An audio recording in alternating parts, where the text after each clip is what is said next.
French fry अर्थात् आलुको fry यो एकदमै लोकप्रिय फास्ट फुड हो। बच्चादेखि ठुला मान्छे सबैलाई मनपर्छ।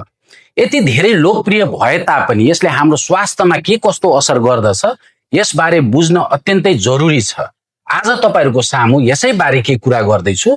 नमस्कार, म तपाईहरुको फिजिशियन डाक्टर विवेक प्रभात शाह। फ्रेन्च फ्राई बनाउने क्रममा यसमा अत्याधिक मात्रामा नुन र तेलको प्रयोग गरिन्छ।